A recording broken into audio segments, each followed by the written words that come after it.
अस्सलाम वालेकुम दोस्तों एक अहम बहुत ज़रूरी बात जो आपसे मैं करना चाहता हूँ वो ये है कि अक्सर हमको कुरान के तर्जुमे के बारे में पता ही नहीं। अक्सर मुसलमानों से कोई बहस हो जाती है, मुसलमानों के पास जवाब नहीं होता, वो अच्छे से समझा नहीं पाते कि कुरान में अगर हमसे कोई पूछ ले कुरान में कहाँ क्या लिखा है, इसके बारे में इतनी नॉलेज रखनी चाहिए। हम रोज़ाना सूरह फातिहा नमाज में पढ़ते हैं, अगर हमसे पूछ ले सूरह फातिहा पढ़ते हैं इसका क्या मतलब है, यानी हमको इसकी नॉलेज होनी चाहिए। ईमान वाला वही होता है जिसके पास मुकम्मल इल्म होना चाहिए, कम से कम सीखना चाहिए, सीखते रहे, मरते दम तक सीखना चाहिए। यानी जो नॉलेज हमको अपने दीन की हासिल करनी थी वो हम हासिल नहीं करते, दुनियावी ज़िंदगी में लगे पड़े रहते हैं। तो हम सूरह फातिहा का क्या मतलब बताएंगे कि क्या लिखा है इसमें, अगर कोई पूछ ले।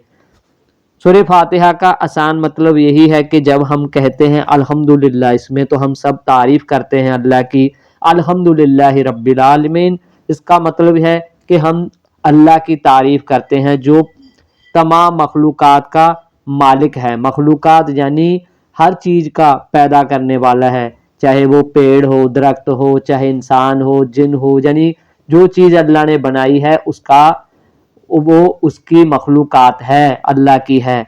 सब तरह की तारीफ़ अल्लाह के लिए है। और जब हम कहते हैं अर्रहमानिर्रहीम तो हम कहते हैं बड़ा मेहरबान, यानी अल्लाह बड़ा मेहरबान है, निहायत रहम वाला। इतनी बड़ी मेहरबानियाँ लोगों पर वो करता है और रहम भी करता है। अगर कोई इंसान गुनाह करता है उसको नाउम्मीद नहीं होना चाहिए, अल्लाह से तौबा करे, अल्लाह सारे गुनाहों को माफ़ कर देता है, वो बड़ा मेहरबान है।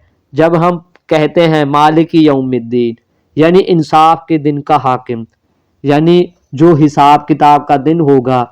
अक्सर हम सुनते हैं कि हमारा अल्लाह हिसाब लेगा, रब हमारा हिसाब लेगा, उस दिन का मालिक है वो, यानी हर चीज़ का हिसाब उसके पास है। जो हमने अच्छे या बुरे काम किए हैं उसका हिसाब उसके पास है, वो हिसाब लेने वाला है। जब हम कहते हैं इय्याका नअबुदु व इय्याका नस्तईन, इसमें हम एक अहम गवाही देते हैं। हम कहते हैं क्या है, परवरदिगार हम तेरी ही इबादत करते हैं।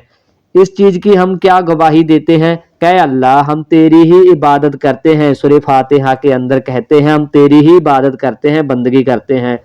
जब मुसलमान अल्लाह की बंदगी करता है तो फिर दूसरे के सामने क्यों झुकता है, हालांकि वो खुद सूरह फातिहा के अंदर गवाही देता है और ये भी कहता है और हम तुझी से मदद मांगते हैं, यानी तुझी से मदद मांगते हैं। इबादत किसकी करते हैं, अल्लाह की, और मदद भी अल्लाह ही से मांगते हैं।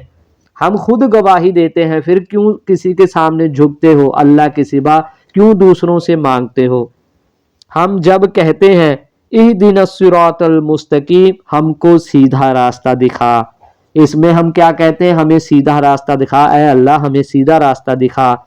और जब हम कहते हैं सिरातल लज़ीना अनअमता अलैहिम गैरिल मग़दूबि अलैहिम वलद्दौलीन, इसमें हम कहते हैं उन लोगों का रास्ता जिन पर तू अपना फजल व करम करता रहा, ऐसे लोगों का रास्ता दिखा जिन पर तेरा इनाम हुआ, ना कि उनका जिन पर तू गुस्सा हुआ, जिनसे तू गुस्सा हुआ, नाराज हुआ, जिन पर तेरा गजब हुआ।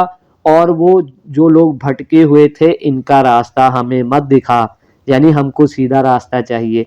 तो ये सूरह फातिहा का मतलब है। आपको रोज़ाना आप पढ़े कुरान को, चाहे चंद आयत पढ़ें पर तर्जुमे के साथ पढ़ें, ये बेहतर है लोगों को बताने के लिए। अक्सर मुसलमानों को पता ही नहीं कुरान में क्या कुछ लिखा है, बस कुछ बातें याद हैं कि कुरान में लिखा है, बस ये नहीं पता कि कहाँ क्या लिखा है। इसकी भी नॉलेज रखा करो और पढ़ते रहा करो बार बार इसको, ताकि आपको याद आ जाए, आपके दिमाग में बैठ जाए कि कौन सी बात कहाँ लिखी है। आसानी से अल्लाह आपके लिए आसानी करेगा, तो आप इसकी नीयत करें और इसको रोज़ाना पढ़ें।